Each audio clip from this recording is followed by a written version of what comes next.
morning everyone, how are you? I hope that you will all fine. This video is only for the students of class 10th who are going to face their term 1 examination, which is come in the form of MCQs. So the students of class 10th, be ready to prepare this chapter. Chapter आपने पढ़ लिया होगा, अगर नहीं भी पढ़ा होगा तो मैं आपके जितने क्वेश्चंस कराने वाला हूँ सबके एक्सप्लेनेशन भी दूंगा, जिससे आपको ये वीडियो के थ्रू आपको सारे क्वेश्चंस समझ में आ जाएंगे। तो ये क्वेश्चंस हमने लखमीर सिंह की बुक से लिया है और मुझे ये उम्मीद है कि जितने क्वेश्चंस ट्राई करेंगे वो सब आसानी से आपको समझ में आ जाएंगे और इतने क्वेश्चंस की प्रैक्टिस के बाद आपके कोई भी डाउटफुल क्वेश्चंस नहीं रह जाएंगे, राइट। तो शुरू करते हैं ये वीडियो। पहले चैप्टर में लाइफ प्रोसेसेस और लाइफ प्रोसेसेस में पहला क्वेश्चन है which is the basic requirement of living organism for obtaining energy. जैसा कि चैप्टर है लाइफ प्रोसेसेस, तो मैं लाइफ प्रोसेस को पहले एक्सप्लेन कर दे रहा हूँ। All the basic requirement which are necessary to perform a function या which is necessary to perform a life of an organism is called as life processes। means हमारे या किसी भी लिविंग ऑर्गेनिज्म में, चाहे वो मल्टी सेलुलर हो, चाहे यूनिसेलुलर हो, चाहे माइक्रोस्कोपिक हो, चाहे लार्ज हो, उसके बॉडी में वो सभी फंक्शंस जो लाइफ को सर्वाइव करने के लिए परफॉर्म किए जाते हैं, that is called as life processes. तो पहला क्वेश्चन है which is the basic requirement of living organism for obtaining energy. वो कौन सी बेसिक प्रोसेस है जो किसी भी लाइफ के लिए, किसी भी लिविंग ऑर्गेनिज्म के लिए एनर्जी ऑब्टेन करती है। दैट इज द आंसर क्या हो जाएगा, फूड। मीन्स फूड एक ऐसा सोर्स है जो किसी भी लिविंग ऑर्गेनिज्म के लिए नेसेसरी है टू ऑब्टेन एनर्जी। क्योंकि ये फूड जब उस बॉडी के थ्रू, उस ऑर्गेनिज्म के थ्रू इंजेस्ट किया जाएगा तो उसका डाइजेशन होगा और फाइनली डाइजेशन के बाद उसे एनर्जी मिलेगी। तो हमारा आंसर हो जाएगा एनर्जी। तो हम इसे लिख लेते हैं, एनर्जी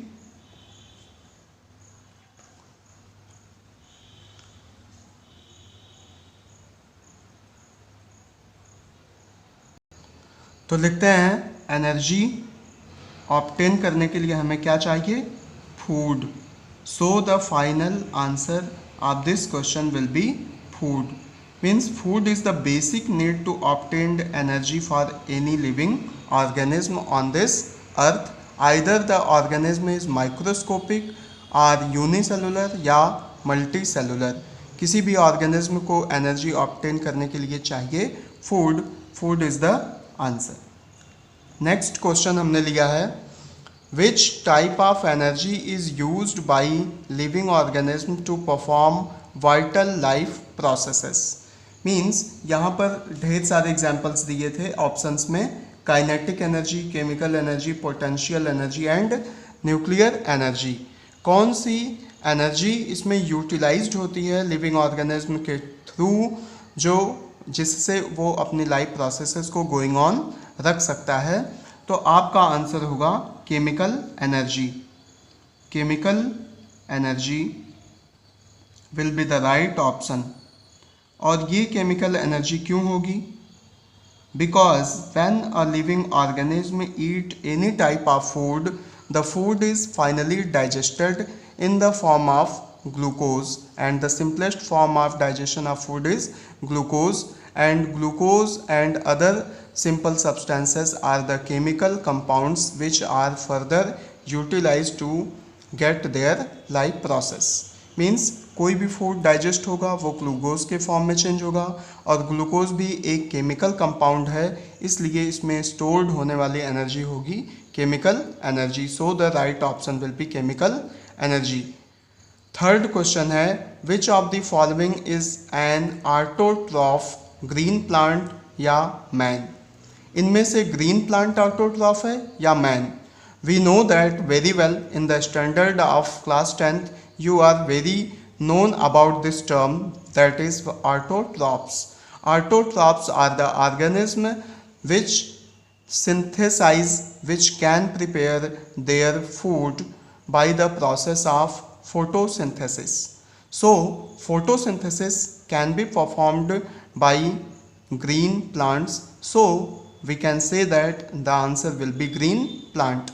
मीन्स ग्रीन प्लांट ऐसे होते हैं जिनमें एबिलिटी होती है कि वो फोटोसिंथेसिस कर सकें और कुछ रॉ मटेरियल्स के यूज से ये फोटोसिंथेसिस की परफॉर्म करेंगे और अपना फूड प्रिपेयर करेंगे, सिंथेसाइज करेंगे, जिनके वजह से इनको ऑटोट्रॉप्स कहा जाता है।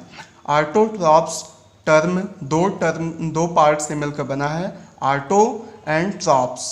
ऑटो मीन्स होता है सेल्फ और ट्रॉप्स मीन्स सिंथेसिस, मीन्स ऐसे ऑर्गेनिज्म जो अपने फूड की सिंथेसिस खुद कर सकें, उन्हें हम कहते हैं ऑटोट्रॉप्स। तो हमारा ऑप्शन होगा ग्रीन प्लांट, जो कि राइट आंसर होगा। तो हमारा आंसर हो जाएगा ग्रीन प्लांट। हम लोग लिख लेते हैं ग्रीन प्लांट। इसलिए सारे आंसर्स के एक्सप्लेनेशन ज़रूरी हैं, क्योंकि MCQs कहीं से भी बन सकता है। अगर आप चाहते हैं कि टर्म 1 में बायोलॉजी पोर्शन एकदम अच्छे से क्लियर हो जाए तो आप इस वीडियो को ज़रूर देखें। और next question, name 2 inorganic substances which are used by living organism, that is green plant या ऑटोट्रॉप्स टू मेक फूड।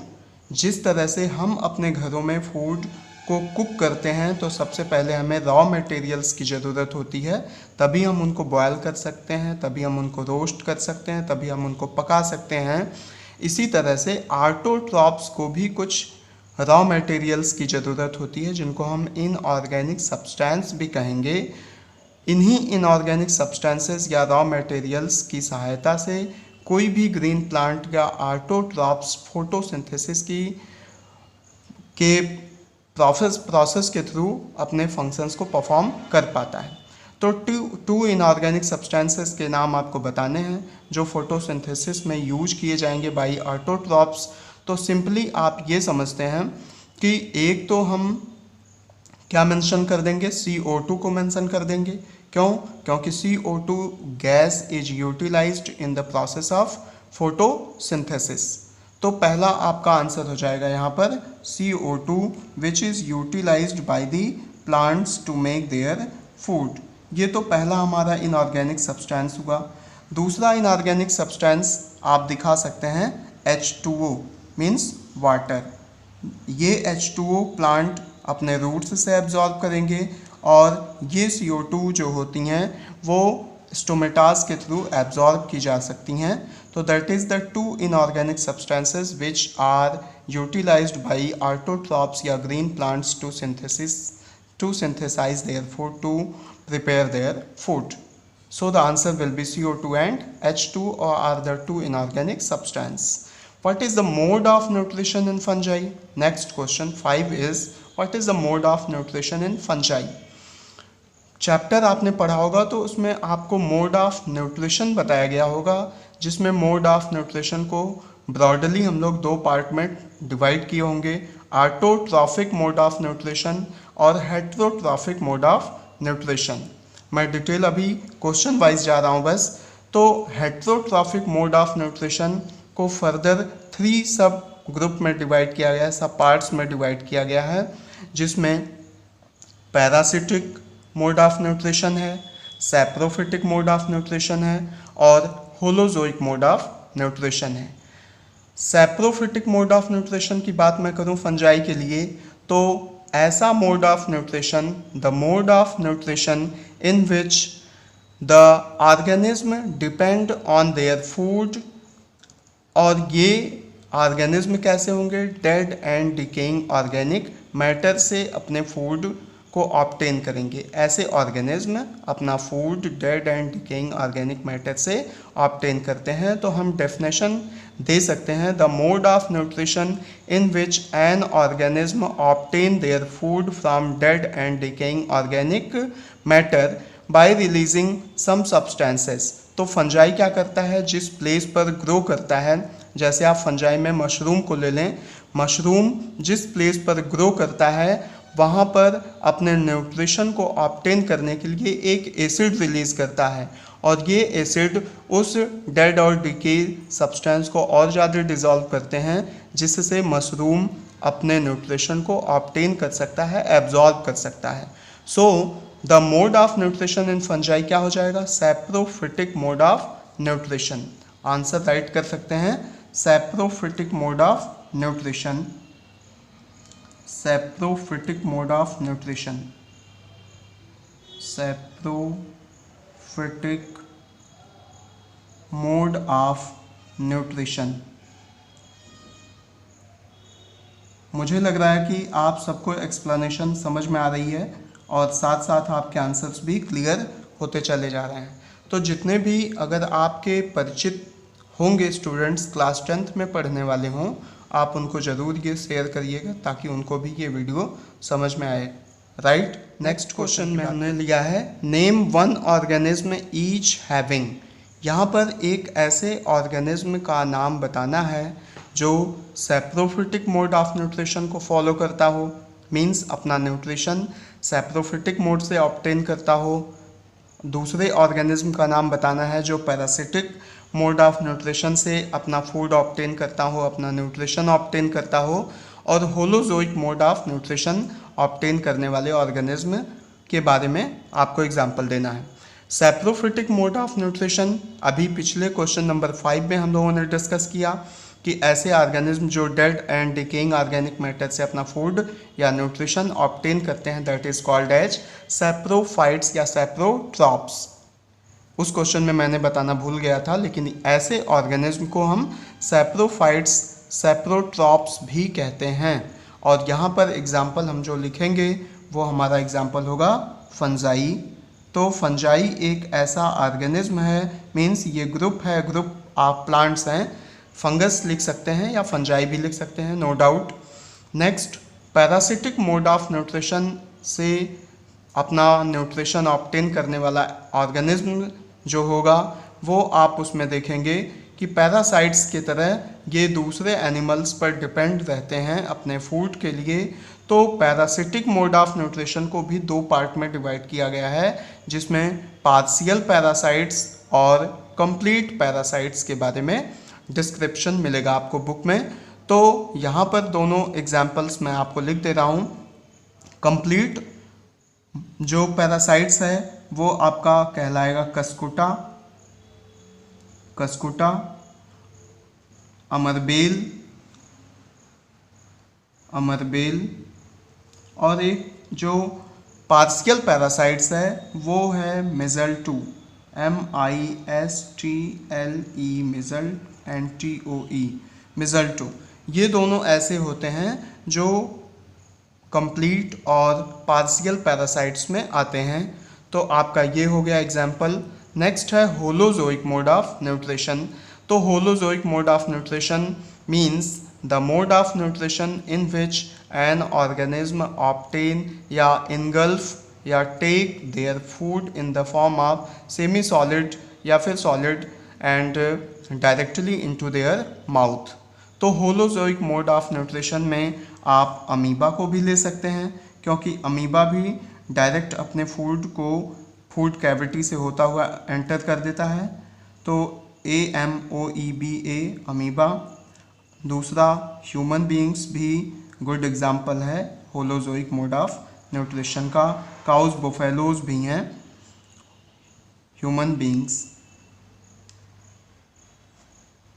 तो these are the examples of holozoic mode of nutrition.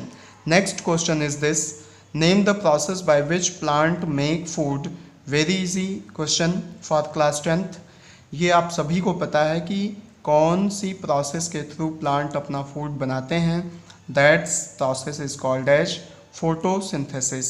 Photosynthesis is a process in which green plants, which is also called autotrophs, by using some raw materials या inorganic substances like CO2, water, in the presence of chlorophyll and with the help of sunlight synthesize their simple food which is called as glucose, and the process is called as photosynthesis. So the final answer will be photosynthesis, जिनको हिंदी में प्रकाश संश्लेषण भी कहा जाता है। तो आपका answer हो जाएगा photosynthesis. Next question, our next question is in addition to CO2 and H2O state 2 other conditions necessary for the process of photosynthesis to take place। In question का मतलब ये हुआ कि CO2 और H2O के अतिरिक्त वो कौन सी ऐसी कंडीशंस हैं, वो कौन से ऐसे रॉ मटेरियल्स हैं, वो कौन से ऐसे इनऑर्गेनिक सब्सटेंस है जिनकी सहायता से ऑटोट्रॉप्स या ग्रीन प्लांट अपनी फोटोसिंथेसिस की प्रोसेस कंप्लीट करते हैं। तो अभी मैंने डेफिनेशन में ऊपर बताया कि CO2 H2O के अलावा हमारे पास मीन्स प्लांट के लिए जो इनऑर्गेनिक सब्सटेंस का काम करते हैं, means that are the essential conditions या essential substances which are necessary for the process of photosynthesis. तो आप देखेंगे कि पौधों में एक ग्रीन कलर का या ग्रीन पिगमेंट प्रेजेंट होता है जिसको हम लोग कहते हैं क्लोरोफिल, और दूसरा हो जाएगा सनलाइट की सहायता। तो पहली कंडीशन यहाँ पे हम लोग मेंशन करेंगे क्लोरोफिल, CHLOROPHYLL,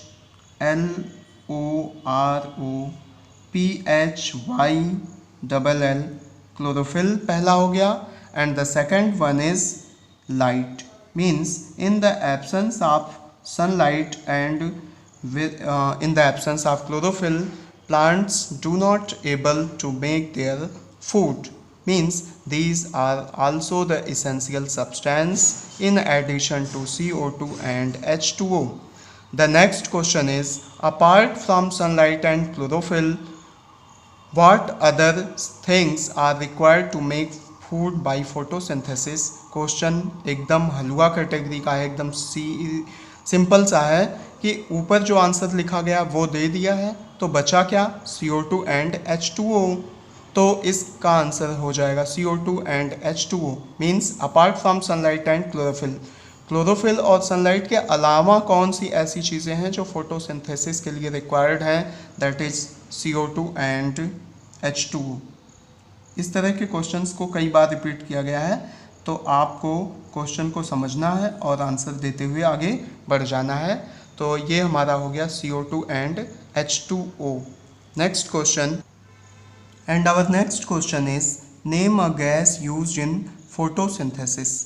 कह रहे हैं कि फोटोसिंथेसिस प्रोसेस में जो कि ऑटोट्रॉप्स या ग्रीन प्लांट्स के थ्रू परफॉर्म की जाती है प्रोसेस, इसमें यूज होने वाली गैस का नाम बताइए। तो अभी आपने पीछे वाले क्वेश्चन में इसेंशियल कंडीशंस देखा जिसमें गैस क्या है? CO2 is the important gas which is used in the process of photosynthesis, so the answer will B CO2। Name a gas present in photosynthesis, produced in photosynthesis. आगे चल के आपको जब मैं फोटोसिंथेसिस का केमिकल रिएक्शन दूंगा तो उसमें आपको दिखाऊंगा, लेकिन सिंपली आप जानते हैं कि फोटोसिंथेसिस प्रोसेस के दौरान जो रिलीज्ड होने वाली गैस है, प्रोड्यूस्ड होने वाली गैस है, वो क्या है? वो है oxygen, which is the elixir of life. प्राणदायक वायु है जिसको हम लोग जीवन का अमृत भी कहते हैं। क्योंकि ऑक्सीजन के बिना हम लोग 1 मिनट भी नहीं रह सकते। वाटर को भी एलिक्सिर ऑफ लाइफ कहा जाता है, लेकिन वाटर के बिना हम 1-2 दिन भी जिंदा रह सकते हैं, लेकिन ऑक्सीजन के बिना हम 1 से 2 मिनट भी जिंदा नहीं रह सकते। So this is very important gas which is produced in the photosynthesis process, but remember this is the waste gas for plants, means इन गैस का प्लांट के जीवन में कोई भी यूज़ नहीं है, मीन्स ये उसके लिए वेस्ट है, लेकिन हम लोगों के लिए प्राणदायक वायु है जिसके वजह से हम लोग जिंदा रह पाते हैं। Next question, the leaves of a plant first prepare food A by photosynthesis, food A then get converted into food B, what are A and B. ये एक लॉजिकल क्वेश्चन आपसे पूछा है कि पौधों की पत्तियां जो है वो पहले तो अपना फूड बनाती हैं फोटोसिंथेसिस के थ्रू, और जब ये फूड बन जाता है तो जो एक्सेस फूड होता है वो स्टोर हो जाता है, वो कन्वर्ट हो जाता है, जिसको हम यहाँ पे फूड बी कहेंगे, what are A and B. तो आप देखेंगे कि जो फोटोसिंथेसिस की प्रोसेस में बनने वाला जो फूड है that is the simplest food for plants and that is called as sugar. Sugar के रूप में पौधों की पत्तियां जो है वो फोटोसिंथेसिस के थ्रू अपना ये फूड बनाती हैं। तो ए जो होगा वो हमारा हो जाएगा शुगर, और जब ये एक्सेस शुगर हो जाता है तो यही शुगर कार्बोहाइड्रेट से होते हुए स्टार्च के रूप में लीव्स में और different parts of the plant में स्टोर हो जाता है। तो फूड बी हमारा होगा स्टार्च एंड फूड ए होगा हमारा शुगर। तो हम ए के लिए लिखेंगे शुगर, जो हमारा फूड ए होगा वो शुगर होगा सिंपलेस्ट फॉर्म, और बी जो हमारा होगा वो स्टार्च है, वो कॉम्प्लेक्स फॉर्म में होता है। स्टार्च कॉम्प्लेक्स फॉर्म में होता है, इसीलिए ये कॉम्प्लेक्स फॉर्म में जब आप चपातीज़ या रोटी खाते हैं तो ये रोटियों में स्टार्च ही पाया जाता है, और ये कॉम्प्लेक्स फॉर्म ऑफ शुगर होता है जो बाद में चल के सैलिवरी ग्लैंड में सबसे पहले ब्रेकिंग डाउन सैलिवरी एमाइलेज के थ्रू इसी स्टार्च का होता है। क्यों? क्योंकि ये कॉम्प्लेक्स फॉर्म ऑफ शुगर है। अगर इसका डाइजेशन पहले से नहीं शुरू किया जाएगा बॉडी में तो फाइनली ये डाइजेस्ट मुश्किल से हो पाएगा, इसलिए सबसे पहले सैलिवरी एमाइलेज स्टार्च पर ही अपना एक्शन दिखाती है, जिसके वजह से स्टार्च को ब्रेक किया जाता है। राइट। हमारा नेक्स्ट क्वेश्चन है question number 12। Our next question is, that is question number 12, which substance is used to remove chlorophyll from a green leaf during photosynthesis experiment? Means photosynthesis के experiment में कौन सा ऐसा सब्सटेंस है जिसका use हम लोग करते हैं जिससे क्लोरोफिल को रिमूव किया जा सके। Right. So the substance which is used to remove chlorophyll from the green leaf is alcohol. Alcohol, ALCOHOL, alcohol. और ये एल्कोहल कौन सा है? एथेनॉल, ETHANOL, एथेनॉल, जिसका नॉर्मली या सिंपली हम लोग फार्मूला देखते हैं तो होता है C2H5OH। मीन्स इस एल्कोहल में जब बॉयल किया जाता है ग्रीन लीव्स को तो उससे क्लोरोफिल रिमूव हो जाती है। So the alcohol is utilized in this experiment to remove chlorophyll from the green leaf. Next, why do we boil the leaf in alcohol when we are testing it for starch? तो हम जब starch का परीक्षण कर रहे होते हैं photosynthesis के एक्सपेरिमेंट में तो पूछ रहा है कि हम alcohol, why do we boil the leaf, हम अल्कोहल में इसको बॉयल क्यों करते हैं? ऊपर आपसे यही क्वेश्चन पूछा है, तो फिर हमारा आंसर भी वही होगा, टू रिमूव या to eradicate the chlorophyll. To remove the chlorophyll we boil the leaf in the alcohol when we are going to be test it for the starch. तो आप लिखिए आंसर टू रिमूव या eradicate chlorophyll, CHLOROPHYLL, chlorophyll. So the answer will be to remove chlorophyll. Next, name the pigment which can absorb solar energy. वो कौन सा pigment है जो leaves में मौजूद होता है और ये सोलर एनर्जी को एब्जॉर्ब करता है और फिर उसको केमिकल एनर्जी में चेंज करता है। So the answer will B So the pigment which can absorb solar energy is chlorophyll pigment. Chlorophyll pigment CH, बार बार मैं स्पेलिंग इसलिए लिख रहा हूँ ताकि स्पेलिंग्स में किसी को कोई कंफ्यूजन ना हो. Chlorophyll pigment. क्लोरोफिल पिगमेंट भी 4 टाइप के होते हैं, ये आपको नेक्स्ट क्लास में पता चलेगा. लेकिन जो सबसे ज़्यादा बेनिफिशियल होता है वो आप देखे होंगे कि बहुत सारे पौधों की पत्तियां जो है वो ग्रीन नहीं भी होती हैं.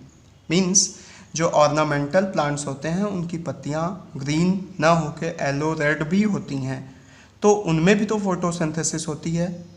तो इसलिए आप ध्यान दें कि जो अधिकतर पौधे होते हैं उनकी पत्तियां ग्रीन होती हैं, क्योंकि ये ग्रीन क्लोरोफिल जो पिगमेंट है उसके पास सबसे ज़्यादा एबिलिटी होती है कि वो वेवलेंथ पर, सूटेबल वेवलेंथ को सबसे ज़्यादा लाइट को एब्जॉर्ब कर सकता है. वो क्लास 10th में के बाद आपको क्लास 11th में वो डिस्क्रिप्शन मिलेगा, लेकिन मैं जानकारी के लिए सिर्फ इतना बता दूं कि अलग अलग वेवलेंथ पर जो ग्रीन क्लोरोफिल है वो सबसे ज़्यादा वेवलेंथ की लाइट को एब्जॉर्ब कर पाता है. Next one is what is the colour of this pigment. बार बार हम लोग यही बात कर रहे हैं, तो क्लोरोफिल का कलर कैसा होता है? ग्रीन होता है. So the answer will be green. ये क्लोरोफिल का कलर जो है वो ग्रीन होता है, तो आंसर भी आपका क्या हो जाएगा? ग्रीन हो जाएगा. नेक्स्ट क्वेश्चन की तरफ हम लोग बढ़ेंगे. Our next question is name the pigment which can absorb solar energy. ये क्वेश्चन रिपीट हो गया है, तो आपका आंसर वही होगा chlorophyll pigment. Chlorophyll pigment which can able to absorb the solar energy. Next question है name the organelle of plant cells in which photosynthesis occurs. Means आपको सेल के अंदर भी पाए जाने वाले छोटे सेल ऑर्गेनल का नाम बताना है प्लांट सेल में जिसमें फोटोसिंथेसिस होती है. तो क्लोरोप्लास्ट वो सेल ऑर्गेनल है प्लांट सेल्स में पाया जाने वाला जो फोटोसिंथेसिस जिसमें परफॉर्म होती है. तो chloroplast CHLOROPLAST. Chloroplast is the cell organelle in which the process of photosynthesis occur. Right. तो क्लोरोप्लास्ट के जब स्ट्रक्चर को हम लोग पढ़ेंगे तो आप देखेंगे डिटेल में कि क्लोरोप्लास्ट भी एक डबल बाउंडेड मेम्ब्रेन से बना हुआ सेल ऑर्गेनल्स है, जिसमें inner membrane and outer membrane होती हैं. उनके बाद एक मैट्रिक्स होता है जिसको हम लोग कहते हैं स्टोमा, और एक होता है जिसमें ग्रेना कहलाता है. ग्रेना में लाइट रिएक्शन फोटोसिंथेसिस का होता है जिसमें सब्सटेंसेस को सिंथेसाइज किया जाता है. Means the first part of photosynthesis जो है वो ग्रेना में होती है जिसमें लाइट रिएक्शन होता है and synthesis of new substances takes place. While the synthesized substances is get oxidized in the stoma which is known as dark reaction. Dark reaction से ये ना समझें कि उसे लाइट की ज़रूरत नहीं होती है. क्लास 11th में जो पढ़ेगा वो समझ जाएगा. तो लाइट डिपेंडेंट कह सकते हैं कि ये लाइट डिपेंडेंट रिएक्शन है. इसको हम डार्क रिएक्शन भी कहेंगे. क्यों? क्योंकि जब तक उस सिंथेसिस नहीं होगी नए सब्सटेंसेस की तब तक उसका ऑक्सीडाइज भी नहीं हो पाएगा. इसलिए न्यू सब्सटेंसेस की सिंथेसिस के लिए लाइट की ज़रूरत है. तो डार्क रिएक्शन जो है वो लाइट डिपेंडेंट रिएक्शन है. क्यों? क्योंकि वो डिपेंड करता है कि लाइट के प्रेजेंस में जो न्यू सब्सटेंसेस बनेंगे उन्हीं को आगे चल के नेक्स्ट पार्ट ऑफ फोटोसिंथेसिस में ऑक्सीडाइज्ड किया जाएगा. तो नेक्स्ट क्वेश्चन है apart from CO2 and H2O name other 4 raw materials which are needed by plants. Means CO2 और H2O के अलावा 4 सब्सटेंसेस या 4 रॉ मटेरियल के नाम पूछा है जो कि प्लांट जिन सब्सटेंसेस की प्लांट को ज़रूरत होती है. तो इसके अलावा क्या क्या होती है आप ध्यान से समझें. तो पहला सब्सटेंस आपका हो जाएगा लाइट, जिसके वजह से फोटोसिंथेसिस होती है. दूसरा, लाइट के अलावा CO2 और H2O दिया है, तो लाइट के अलावा आपका हो जाएगा क्लोरोफिल। 2 सब्सटेंस हो गया, तो 2 सब्सटेंस को पहले यहाँ नोट कर लीजिए, light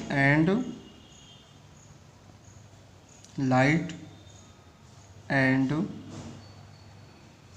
chlorophyll.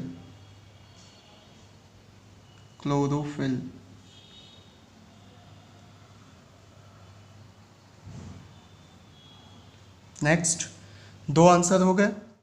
Then light and chlorophyll के अलावा 2 और सब्सटेंसेस, जैसे हम लिख सकते हैं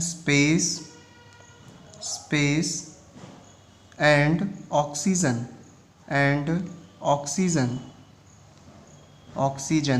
यहाँ पर कुछ क्वेश्चन में छूट गया है, टू ग्रो होना चाहिए।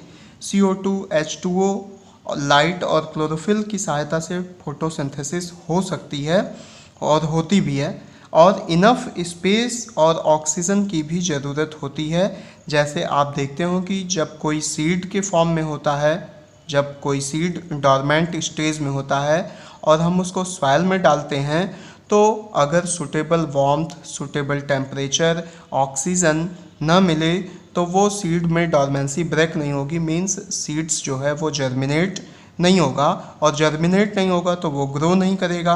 तो ये एक कंडीशन और हो गई ऑक्सीजन की। और स्पेस, मीन्स स्पेस अगर सूटेबल नहीं मिलेगा तो प्लांट की सूटेबल ग्रोथ भी नहीं हो पाएगी, उसकी जो ग्रोथ है वो प्रभावित होगी, जिससे वो अपने फुल लेंथ को अचीव नहीं कर पाएगा। सो CO2 और H2O के अलावा हमारे पास लाइट, क्लोरोफिल, स्पेस, ऑक्सीजन, ढेर सारी चीज़ें हैं जो कि प्लांट को सूटेबल ग्रोथ देने के लिए रिक्वायर्ड होंगी। लाइट, क्लोरोफिल और CO2, H2O तो बेसिक रिक्वायरमेंट है किसी भी प्लांट में, क्योंकि फोटोसिंथेसिस उसके बिना संभव नहीं है। लेकिन स्पेस, ऑक्सीजन, इसके साथ 2 और चीज़ें हम ऐड कर दें तो ये अपार्ट फ्रॉम CO2 और H2O 4 सब्सटेंसेस नीडेड होती हैं। Where is the chlorophyll mainly present in a plant? तो क्लोरोफिल मेनली प्रेजेंट तो लीव्स में ही होते हैं, और लीव्स में भी कहाँ होते हैं? तो क्लोरोप्लास्ट के अंदर, या हम सिंपली आप लीव्स लिख सकते हैं।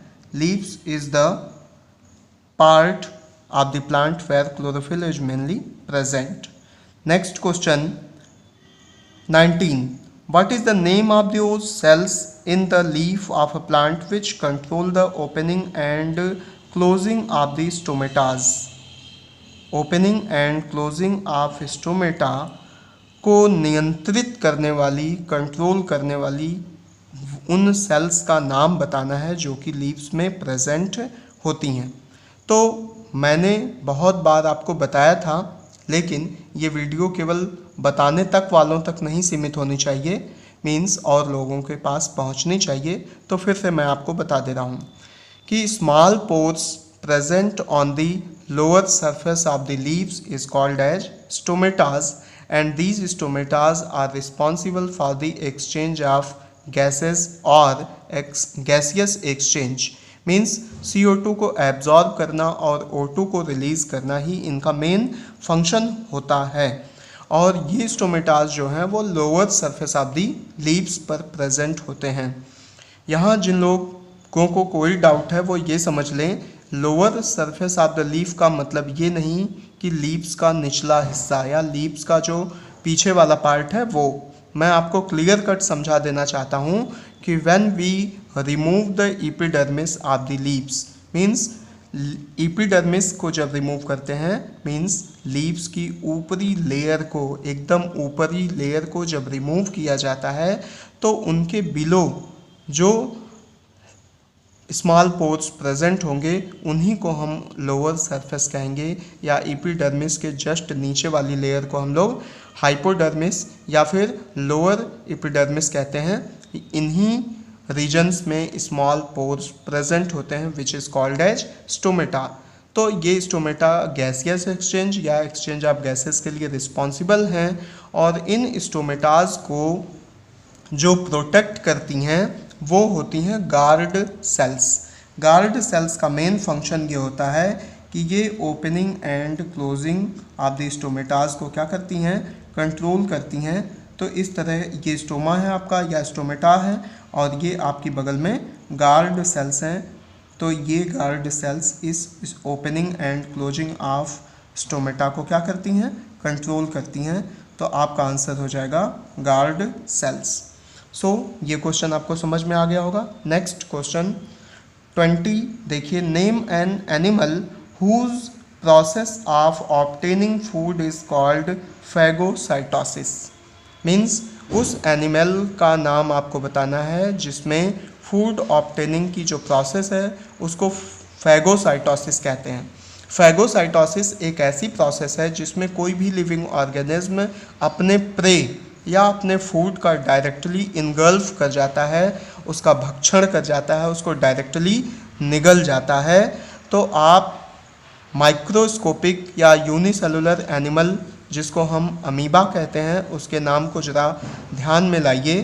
तो अमीबा में आप देखते हैं amoeba is a unicellular organism and their shape is irregular, means they are always changing their shape, and they has no locomotory organs, so the body of amoeba develops a pseudopodia या false feet like structure which is called as pseudopodia, and with the help of this pseudopodia amoeba moves from one place to another place in search of food and shelter। तो ये amoeba जो है वो उसी pseudopodia से आगे अपने pray तक, अपने शिकार तक, अपने फूड तक पहुंचती हैं और अपने बॉडी में कुछ ऐसी चेंजेस लाती हैं जिनसे ये स्यूडोपोडिया बार बार बनते और बिगड़ते रहते हैं। और जब ये फूड पार्टिकल्स के पास या अपने प्रे तक, अपने फूड तक पहुंचती है तो इनके बॉडी में कुछ चेंजेस होते हैं और दे forms a cavity like structure in which food is get इनगल्फ्ड। ये अपने बॉडी में कुछ ऐसे चेंजेस लाते हैं, क्योंकि यूनिसेलुलर है, सिंगल सेल से मिलकर बनी हुई है, तो इसकी सेल मेम्ब्रेन बर्स्ट हो जाती है और कैविटी लाइक स्ट्रक्चर जो बना होता है उसी कैविटी से होता हुआ फूड इसका उस बॉडी ऑफ अमीबा में चला जाता है। And this process is called as phagocytosis.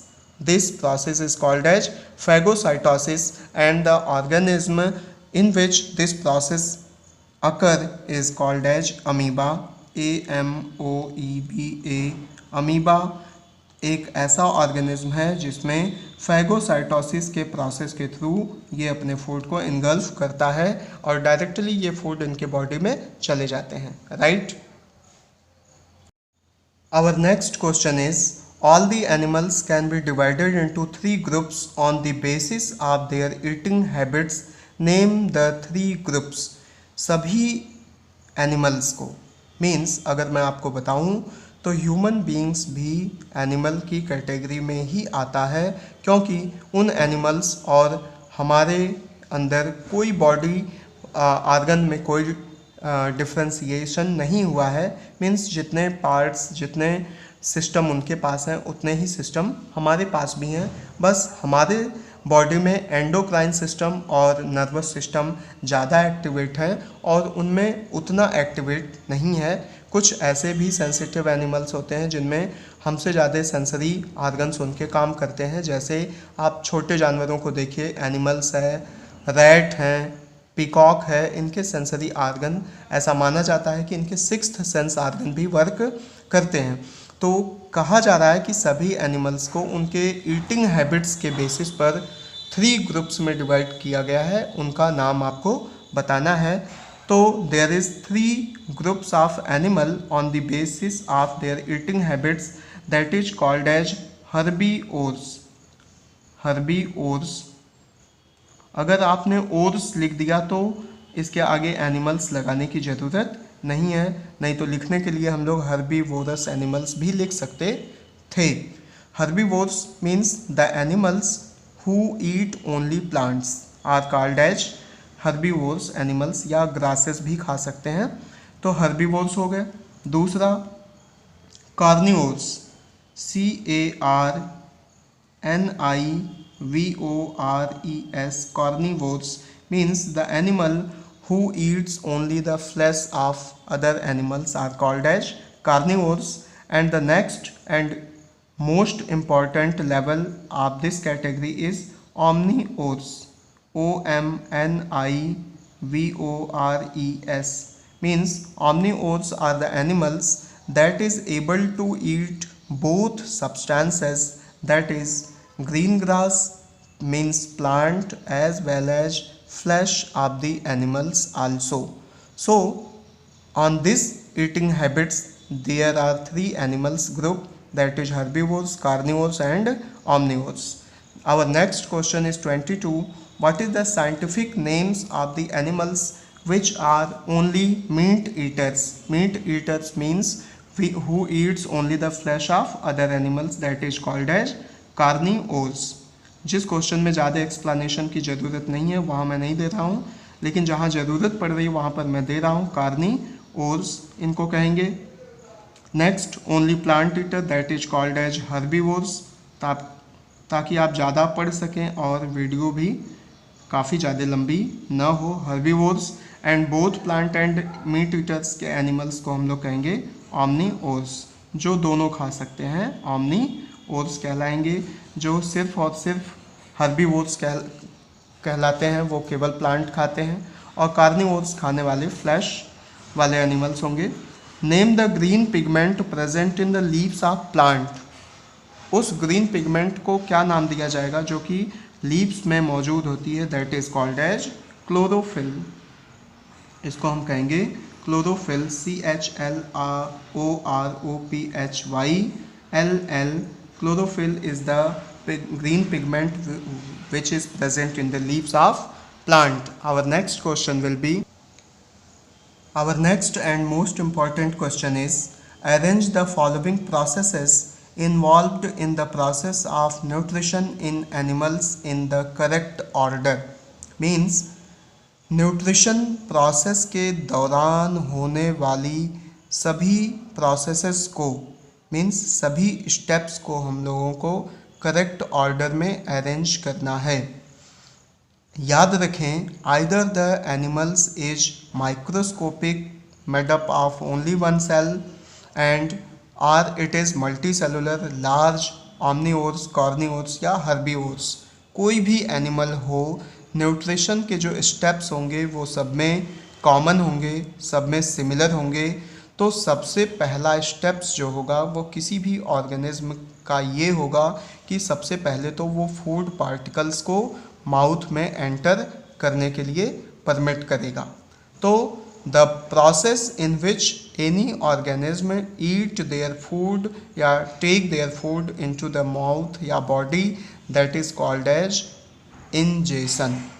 Means ingestion is the first step in which animals body eat their food. So ingestion हो गया।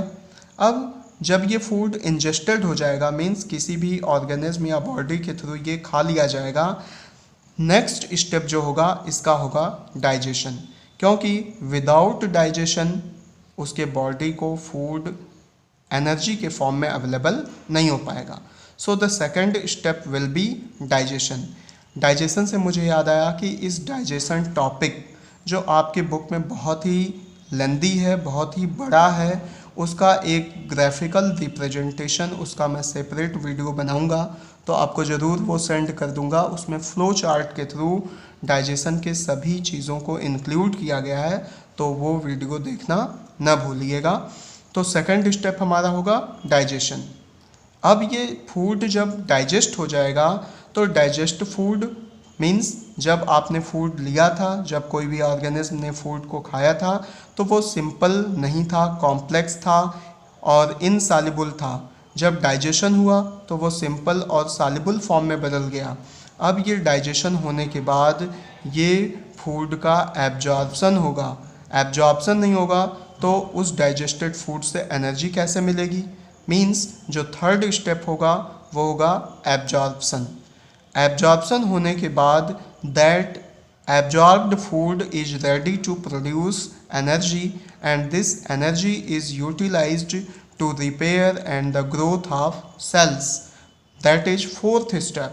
And the last step is egestion, means the undigested food is thrown outside of the body which is called as ईजेशन।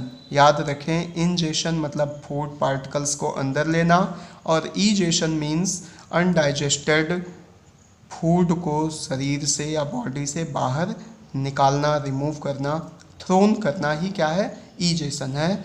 तो हमारा जो steps होगा correct order में वो ingestion पहला, दूसरा डाइजेशन, तीसरा एब्जॉर्प्शन, चौथा एसिमिलेशन एंड पांचवा ईजेशन। आई होप दैट ये क्वेश्चन भी समझ में आ रहा होगा और ये एक्सप्लेनेशन भी समझ में आ रहा होगा। तो किसी भी ऑर्गेनिज्म के द्वारा न्यूट्रिशन प्रोसेस के जो स्टेप्स होंगे वो सिमिलर होंगे, that is ingestion, digestion, absorption, assimilation and last ईजेशन। याद रखेंगे, ये क्वेश्चन एमसीक्यू के फॉर्म में ज़रूर पूछा जाता है और ये इंपॉर्टेंट क्वेश्चन है। स्टेप्स याद रख लेंगे तो न्यूट्रिशन याद करने में आसानी हो जाएगी, स्टेप्स उसके और प्रोसेस भी। Next question, how does amoeba engulf the food particles. Means अभी कुछ क्वेश्चंस पहले ही इस क्वेश्चन का मैं एक्सप्लेनेशन दे दिया हूँ। How does amoeba engulf the food particles, तो इसका आंसर दो तरीके से लिखा जा सकता है। एक तो with the help of pseudopodia and दूसरा आंसर हम ये दे सकते हैं कि bye the process of phagocytosis. Phagocytosis इस प्रोसेस को कहेंगे जिसमें अमीबा की बॉडी फूड को अपने बॉडी के अंदर लेता है और किसके थ्रू लेता है, किसकी सहायता से लेता है, तो स्यूडोपोडिया डेवलप्स करता है और फूड कैविटी में फूड एनगल्फ हो जाता है। तो आप लिख सकते हैं by the process of phagocytosis. लिखिए by the process of phagocytosis, by the process of phagocytosis, process of phagocytosis, cytosis. इतना ही लिखकर छोड़ दें, क्वेश्चंस किस तरह से पूछा जाएगा वो आप कर लेंगे। अगर बॉडी ऑर्गन्स का नाम पूछा जाएगा तो स्यूडोपोडिया के थ्रू और प्रोसेस का नाम पूछा जाएगा तो फैगोसाइटोसिस के through, right. Our next question is what substance enter into the food vacuole in amoeba to break down the food. Means कौन सा सब्सटेंस एंटर करता है जो अमीबा के अंदर पहुँचे हुए फूड को ब्रेक करने की प्रोसेस में आगे काम करता है। तो आप जानते हैं कि अमीबा यूनिसेलुलर ऑर्गेनिज्म है, means made up of only one cell. It means they have no different organ systems to perform different processes like digestive organs and excretory organs, reproductive organs। इनके पास कुछ भी ऐसा नहीं है। तब भी वो कौन सा ऐसा सब्सटेंस है जो अमीबा के अंदर पहुँचे हुए पार्टिकल्स को या प्लैंक्टॉन्स को, जो कि उनका फूड होता है, वो डाइजेस्ट कर देता है। तो आपका आंसर जो होगा वो होगा दैट इज़ डाइजेस्टिव एंजाइम्स। ये डाइजेस्टिव एंजाइम्स जो होते हैं, डाइजेस्टिव एंजाइम्स, डाइजेस्टिव एंजाइम्स, ये डाइजेस्टिव एंजाइम्स जो हैं वो साइटोप्लाज्म के थ्रू, किसी भी सेल के अंदर आप जानते हैं कि तीन पार्ट तो इम्पॉर्टेंट आपको समझ में आएंगे, सेल मेम्ब्रेन, सेल का साइटोप्लाज्म और उसका न्यूक्लियस। तो इसी साइटोप्लाज्म के मेम्ब्रेन के थ्रू कुछ ऐसे डाइजेस्टिव एंजाइम्स होते हैं जो अमीबा के बॉडी में एंटर कर जाते हैं और ये कहलाते हैं digestive enzymes which helps in the breaking down of the food which is engulfed by the amoeba with the process of phagocytosis, right. I hope that explanation और क्वेश्चन दोनों समझ में आ रहा है। तो वीडियो को ज़्यादा से ज़्यादा लोगों को शेयर करते रहें ताकि ये वीडियो ज़्यादा लोगों को तक पहुंचने का मतलब ये है कि जितने क्लास 10th के स्टूडेंट होंगे उन्हीं को इसका बेनिफिट मिलने वाला है, जो कि टर्म 1 एग्ज़ामिनेशन देने वाले हैं। इसलिए ये वीडियो मैं पहले से अपलोड करना शुरू कर रहा हूँ ताकि चैप्टर बहुत लंबा है, एक पार्ट और उसका एक्सप्लेनेशन केवल वेरी शॉर्ट आंसर्स देने में इतना समय लग रहा है, तो फिर MCQ बाकी है और उसके बहुत सारे पार्ट अभी बाकी हैं। तो इसलिए ज़्यादातर वो लोग देखें और दूसरे लोगों को शेयर ज़रूर करें, चाहे वो आपके कहीं का भी दोस्त हो, क्लास 10th में हो तो ज़रूर उसको शेयर करें। Next, from which part of the body undigested food is egested in amoeba. आपको इसी क्वेश्चन में मैंने एक्सप्लेनेशन दिया है, मतलब पूछ रहा है कि बॉडी के किस हिस्से से अनडाइजेस्टेड फूड ऑफ अमीबा जो है वो इजेस्ट होता है, मीन्स बाहर निकलता है, थ्रो किया जाता है, जो कि उसके बॉडी के लिए वेस्ट है। अगर वेस्ट सब्सटेंस स्टोर होना शुरू हो जाएगा किसी भी ऑर्गेनिज्म के अंदर, तो they will form the poisonous substances which is not beneficial for the cell या and respective organism. That's why the undigested food material is thrown या egested by the body of amoeba. क्या होगा? Cell membrane. क्यों? क्योंकि cell membrane बहुत ही flexible होती है, बहुत ही रिजिड नहीं होती है, जिससे वो कहीं से भी ब्रेक हो जाती है। और दूसरी बात, इसमें पावर ऑफ रीजनरेशन काफ़ी ज़्यादा होता है, तो सेल मेम्ब्रेन रप्चर करती हैं, टूट जाती हैं और वहाँ से फूड जो अनडाइजेस्टेड रहता है वो इजेस्ट हो जाता है, बाहर चला जाता है। So the answer will be cell membrane. Cell membrane is the right answer of this question. Next question is, name a unicellular animal which uses cilia to move food particles into its mouth. Amoeba के बारे में तो ढेर सारा आपने जान लिया, इसी के आगे एक और भी माइक्रो ऑर्गेनिज्म है जिसका नाम है पैरामीशियम। ये पैरामीशियम हमारे स्लीपर जैसा स्ट्रक्चर का होता है, मीन्स हमारे जैसे फीट का स्ट्रक्चर है, पैरों के तलवों का निशान है, उसी तरह ये बॉडी या ये ऑर्गेनिज्म भी उसी शेप का होता है।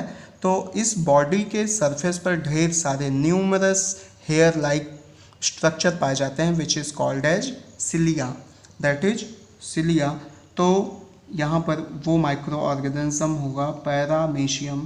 Paramecium is the organism which uses cilia to move their food particles into its mouth. Next one is, name the enzyme present in human saliva. What type of food material is digested by this enzyme? तो ये question का मतलब क्या हुआ कि human beings में या human के सलाइवा में कौन सी ऐसी डाइजेस्टिव एंजाइम होती है और वो किस टाइप के फूड को डाइजेस्ट कर सकती है या कंपोनेंट को डाइजेस्ट कर पाएगी। तो इसका आंसर ये होगा, सबसे पहले तो ह्यूमन बींग्स में जो फर्स्ट एंजाइम है वो सैलिवरी ग्लैंड से निकलती है और सैलिवरी ग्लैंड में रिलीज़ होता है सलाइवा, और इस सलाइवा में जिसको लार कहते हैं, इसमें एक एंजाइम होती है salivary amylase. Salivary amylase is present in the human saliva, which firstly breaks the starch into carbohydrate या starch into simple forms. Starch को छोटे छोटे पार्ट्स में तोड़ने का काम सबसे पहले ही शुरू हो जाता है ह्यूमन बींग्स में सलाइवरी एमाइलेज के द्वारा, क्योंकि कुछ क्वेश्चंस के पहले मैंने इसका एक्सप्लेनेशन दिया है कि स्टार्च जो है वो कॉम्प्लेक्स फॉर्म ऑफ शुगर है। अगर इसका डाइजेशन सबसे पहले शुरू नहीं हुआ तो बाद में मुश्किल हो जाएगी। तो यहाँ पर हमारा होगा एंजाइम का नाम बताना है, तो that is salivary amylase. Salivary amylase, और ये सैलिवरी एमाइलेज सबसे पहले किस चीज़ को डाइजेस्ट करेगी? Salivary amylase digest the starch. सबसे पहले ये स्टार्च को ब्रेक करेगी और ये स्टार्च कार्बोहाइड्रेट और शुगर में बदलने लगता है, जिसके वजह से आप चपाती या रोटी को जब माउथ में चीव करते हैं, डालते हैं और कुछ समय तक लिए रहते हैं इसको, तो मीठी लगने लगती है। क्यों? क्योंकि due to the break down of starch into carbohydrate and sugar which is by the help of salivary amylase which is present in the saliva of salivary gland, right? Next question will be, our next question is, which of the organ performs the following functions in humans. Human beings में पाए जाने वाले वो organs जो following functions perform करते हैं उनका नाम यहाँ पर बताना है। क्वेश्चन आपसे पूछा है कि absorption of food is performed by which organs in our body. Absorption of food means digestion process complete हो चुकी है, अब यहाँ पे डाइजेस्टेड फूड को एब्जॉर्ब करना है। तो आप याद रखें, जब मैं आपको डाइजेशन बताऊंगा तब भी बताऊंगा और आज भी बता दे रहा हूँ कि small intestine is the site of complete digestion. Small intestine is the site of complete digestion. तो डाइजेशन के बाद एब्जॉर्प्शन शुरू हुआ और inner wall of small intestine, inner wall of small intestine have some coiling and forms finger-like projections which is called as villi, which is called as villi।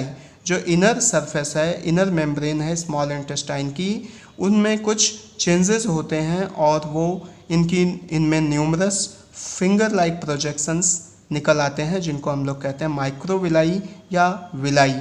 This villi increase the surface area which helps in the absorption of the digested food। तो small intestine हम यहाँ लिखेंगे membrane of small intestine या small intestine और उसके आगे हम villi लिख देंगे स्मॉल इंटेस्टाइन एंड इसमें भी क्या villi. Finger like numerous projections मौजूद होते हैं जिसको हम लोग कहते हैं villi. And absorption of water, absorption of water large intestine का जो निचला हिस्सा होता है लार्ज इंटेस्टाइन, वो जो फूड को डाइजेस्टेड फूड को अब उनमें से एक्सेस विटामिन्स एक्सेस वाटर की जो सेमी सॉलिड फूड फीसेस बनने वाला है, मीन्स फीसेस से जो सेमी सॉलिड अनडाइजेस्टेड फूड है उनमें भी बच गए एक्सेस वाटर को और विटामिन्स को एब्जॉर्ब कर रहा होता है, that is the large intestine. तो हमारा आंसर हो जाएगा लार्ज इंटेस्टाइन। Large intestine. आपको समझ में आ रहा है ये सब? आप ज़्यादा से ज़्यादा लोगों को शेयर करें। अगर जितने लोग भी चैनल पर नए आए होंगे वो चैनल को सब्सक्राइब ज़रूर करेंगे ताकि और ये वीडियो पॉपुलर हो सके और लोगों तक पहुंच सके। जो बच्चे किसी भी कारण से ट्यूशन कोचिंग ज्वाइन नहीं कर पाए हैं और उनका सिलेबस स्कूल में पीछे रह गया है, वो भी अपने इस टॉपिक को कंप्लीट कर पाएँ, वो बच्चे भी, राइट। क्योंकि टर्म 1 एग्जामिनेशन आपका होने ही वाला है, जल्दी हो जाएगा और ये चैप्टर बड़ा लंबा है। What moves the food in the digestive organs means when we eat the food in the mouth, जब हम फूड को माउथ से होते हुए चबा चबा कर उसको नीचे भेज रहे होते हैं, तो कौन सा ऐसा मोमेंट है या क्या ऐसा है जिसके वजह से फूड जो है वो digestive organs that is stomach small intestine तक मूव करके पहुंच जाता है। तो हमारे बॉडी में माउथ के जस्ट नीचे जो ऑर्गन है दैट इज आसोफेगस या फूड पाइप, इस फूड पाइप में एक मूवमेंट होता है, means rhythmic contraction and expansion, rhythmic contraction and expansion of the muscles of oesophagus और food pipe takes place which is known as peristaltic movement.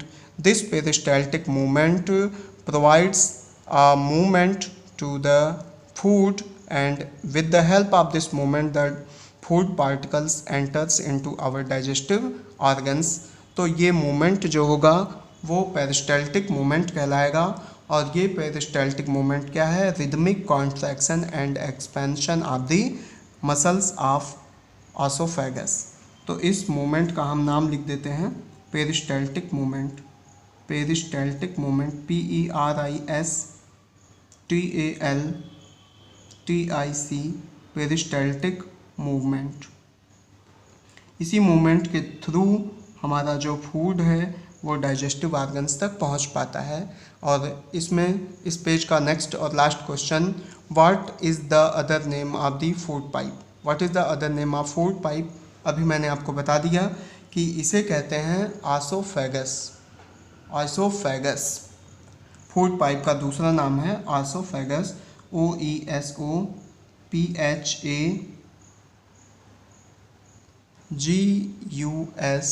लिख देते हैं। स्पेलिंग एक बार चेक कर लीजिएगा, अगर OUS होगा तो देख लीजिएगा। आसोफेगस, तो फूड पाइप का जो दूसरा नाम है वो है आसोफेगस, right. Our next question is, that is 33. What substance is mixed with the food in the mouth during chewing by the teeth? Means वो कौन सा ऐसा सब्सटेंस है जो फूड के साथ मिक्स होता है at the time of chewing by the teeth. जब हम फूड को माउथ के अंदर लेकर टीथ से उसको ब्रेक कर रहे होते हैं तो फूड के साथ क्या मिक्स होता है? That is saliva. Saliva is released by salivary gland that is contain salivary amylase. Saliva mix हो जाता है इस फूड के साथ और फूड के मीडियम को स्लीपरी बना देता है, जिसके वजह से with the help of tongues हम लोग फूड को अंदर ले जाते हैं और फूड पाइप में होते हुए या आसोफेगस से होते हुए स्टमक तक पहुंचाते हैं। तो saliva is mixes with the food at the time of chewing with the help of teeth. Next question, what is the name of tiny projections on the inner surface of small intestine which helps in absorbing the digested food?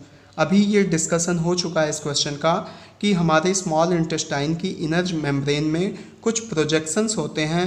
ये numerous projections जो है वो अपने आप को एक structure बनाते हैं जिसको कहते हैं माइक्रोविलाई या villi.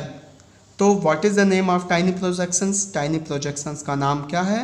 Villi, which helps in the absorption of digested food. That is the answer as villi.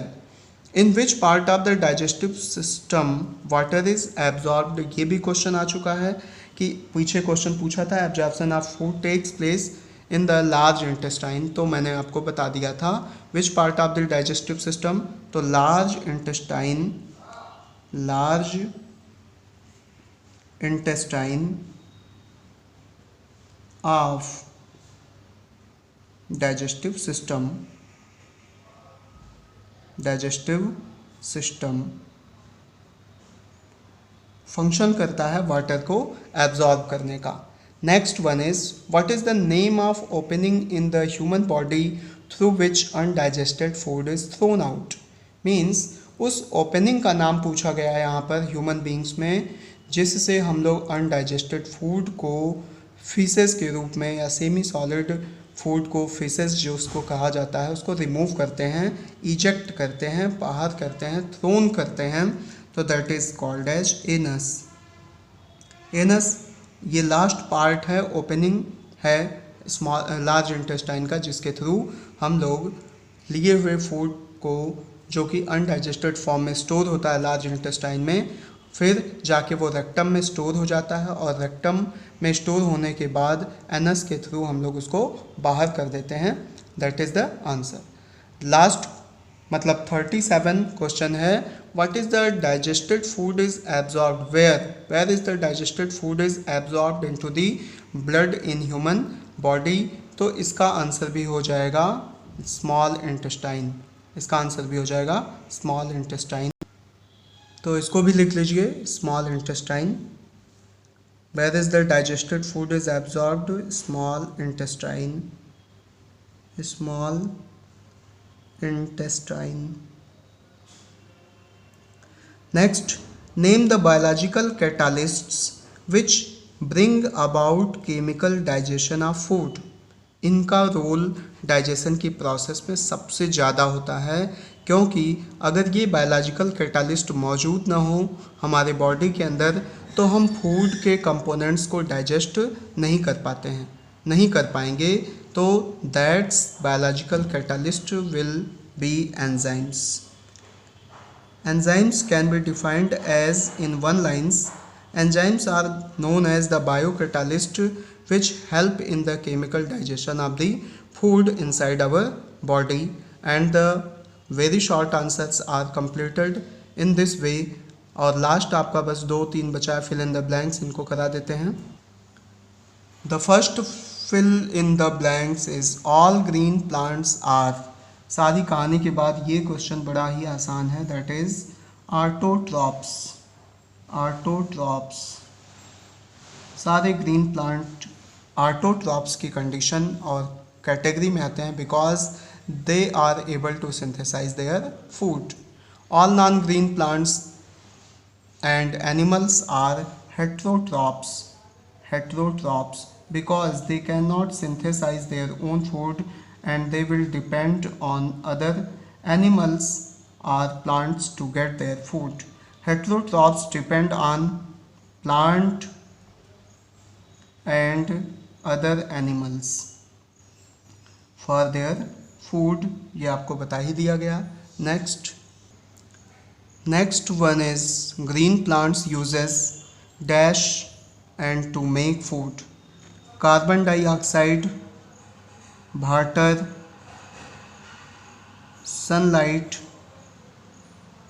chlorophyll, sunlight and chlorophyll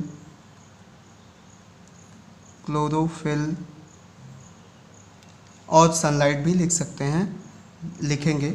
iodine turns blue black on reacting with starch. ये क्या होगा? स्टार्च। आप अपने चैप्टर के explanation में देखेंगे तो यहाँ पर आपको आंसर मिल जाएगा कि आयोडीन जो है वो स्टार्च से रिएक्ट करने के बाद कैसा हो जाता है, लीव्स को ब्लू ब्लैक बना देता है। तो in this way this part is completed which is very short answers and some fill in the blanks. तो आई होप दैट ये आपको समझ में आया होगा और ये वीडियो अगर आपको अच्छी लगती है तो आप ज़्यादा से ज़्यादा लाइक करें, शेयर करें, सब्सक्राइब करें और लोगों को ये वीडियो देखने के लिए मोटिवेट करें ताकि उनका टर्म 1 क्लियर हो जाए। और इसके बाद का जो वीडियो होगा वो होगा based on MCQ of this part, right. Thanks for watching the video.